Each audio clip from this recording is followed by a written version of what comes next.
Dialogue.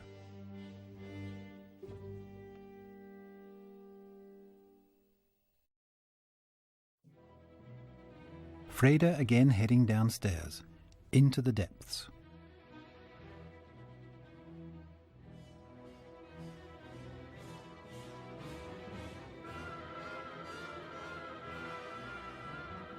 And again in an act of viewing.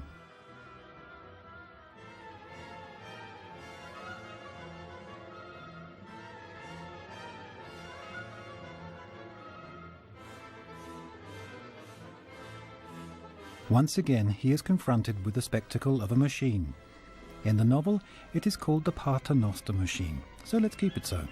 It keeps the elevator system in the new Tower of Babel moving. In the film it has no obvious function. It is purely metaphorical.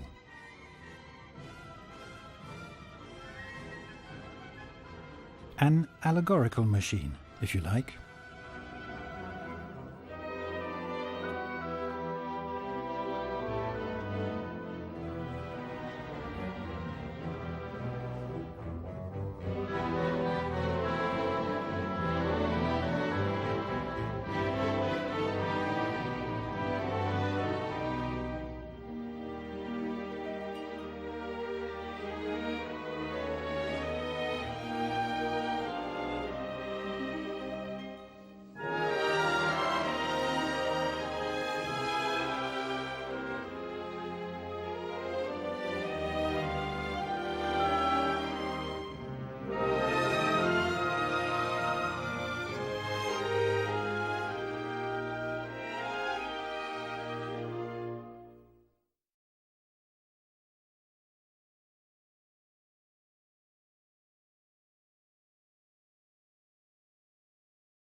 The change of clothing manifests Freda's rebellion against the father.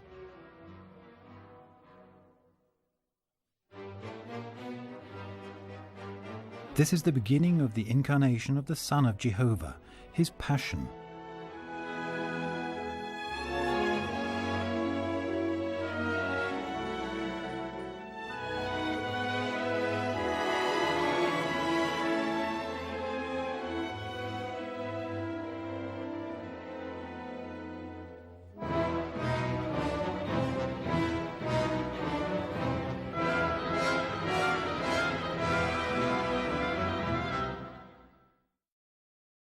This cut is, up to now, the most serious intervention carried out by the adapters. The critic Roland Schacht praised the missing sequence. Illusions similar to that of the Yoshiwara Pleasure Palace, which distract Georgi from fulfilling his task, have been used in French avant-garde films, but never to such tremendous synthetic characteristic effect as in this false, dazzling wax make-up way.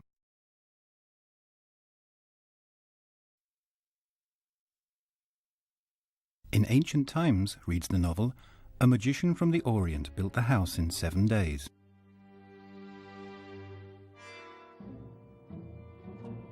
Then from a far distance came Rotwang, and, overcoming great resistance, took it for his own. The Rotwang musical theme is reminiscent of the Moloch music.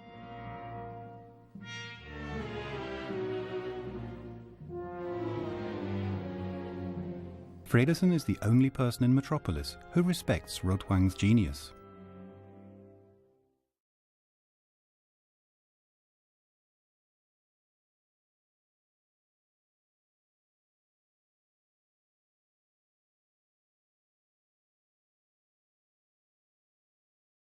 The removal of this figure is the gravest manipulation executed by the adapters.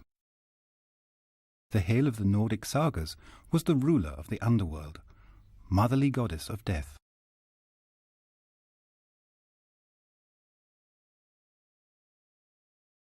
In Hel, Rotwang has lost his lover.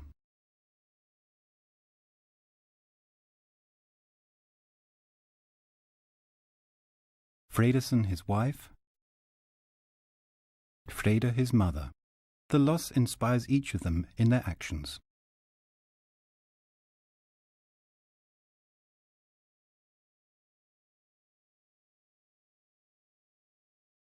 how Lang stages a dramatic dialogue.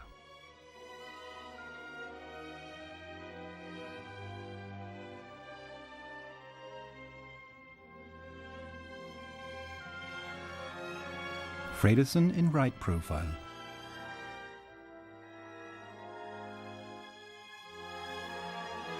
Rotwang frontal, eyes towards the camera. Both. Fredersen in right profile, Rotwang in left profile.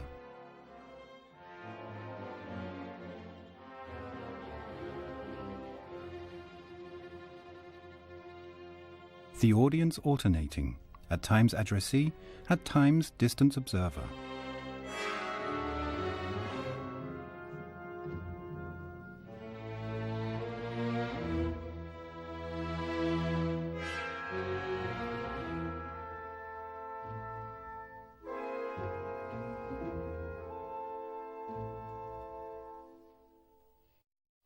Curtain up for Rotwang's first scene. The entry of the mechanical woman, the new Hel. On the wall, a pentagram, the magical symbol. The tip pointing downwards suggests the satanic. A metallic phallus with female physical attributes, with breasts, and on the abdomen, mounted and exhibited the genitalia.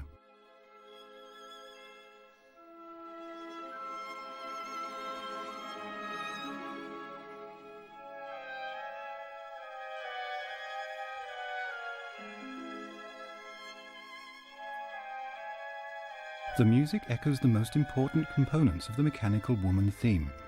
It comprises 3 motifs, attributed to the various aspects of the being, and which at times appear separately, at times in unison.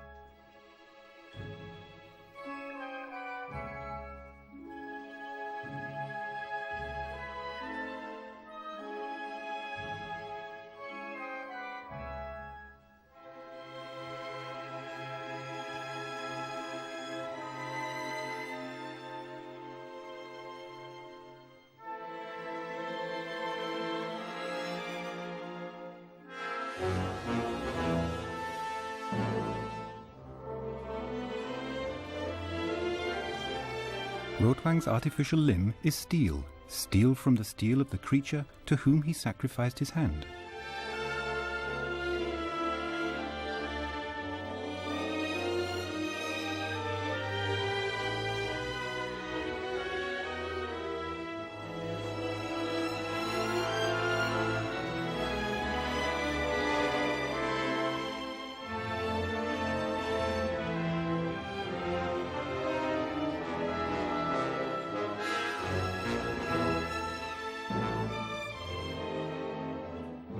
Another parallel scene. Freder still at the machine. Fredersen with Rotwang determines the next sequence.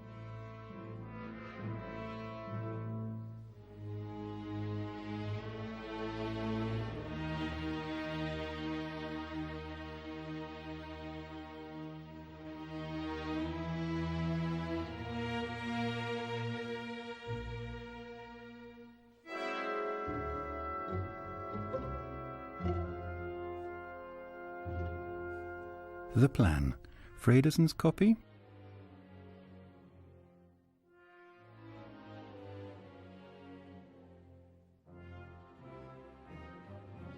And the one which Freder finds acts as the pivot between both strands of the plot.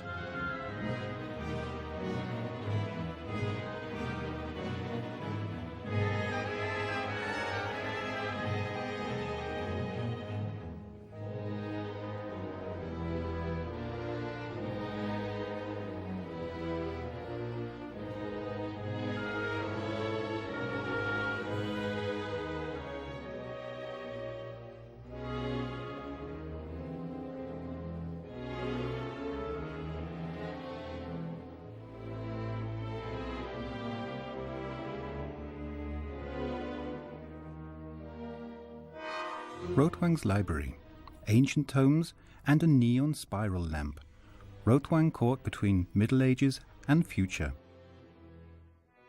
Fredesen, in contrast, with a chronometre movado on his wrist, is the epitome of 20s modernity.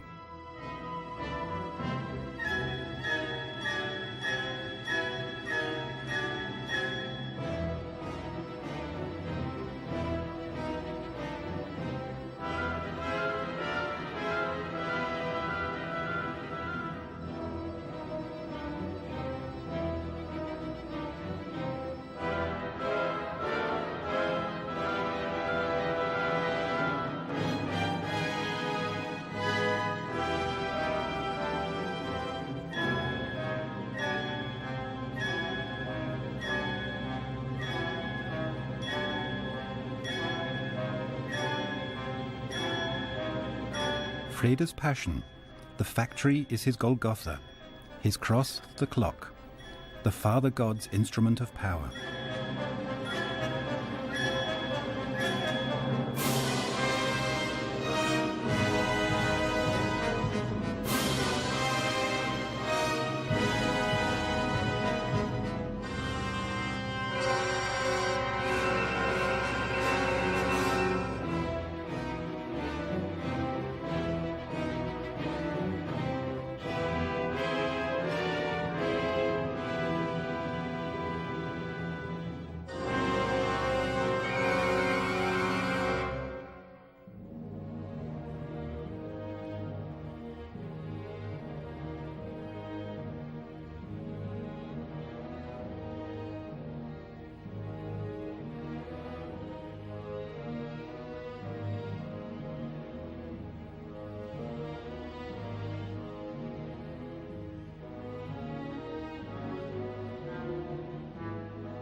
The omnipotent is not omniscient.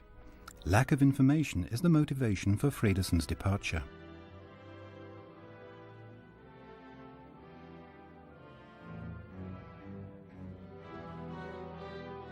For the first time we see him physically in motion, moving from one scene to another.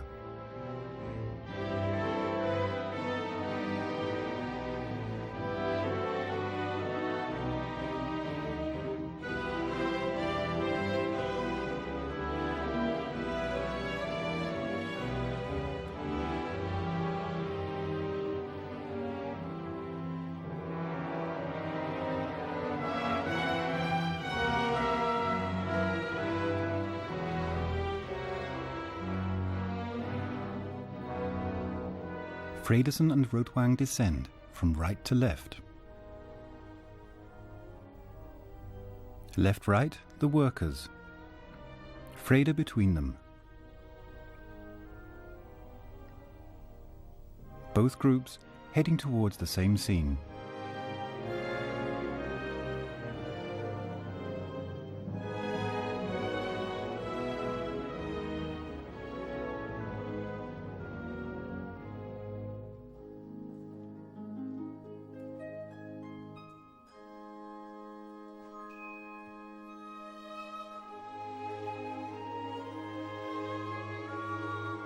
Freda, hand on heart again, the love theme from the garden scene in the background, sees a type of crypt, it states in the screenplay, with 8 or 10 tall rough crosses, but no crucifix.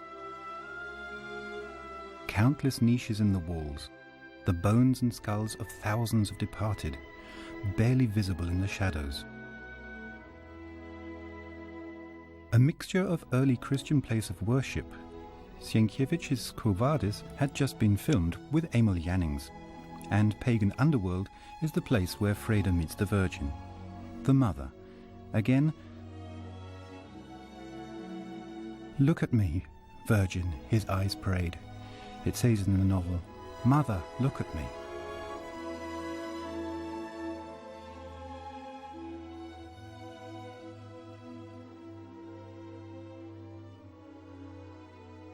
Both strands of the plot intertwine in Rotwang's and Fredason's glance down into the crypt. They do not recognize Freda in the scene.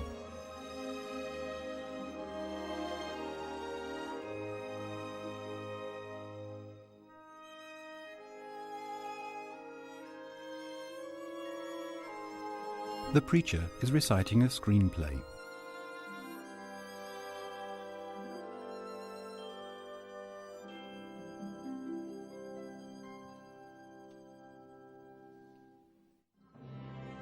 Which Freda turns into a film for us.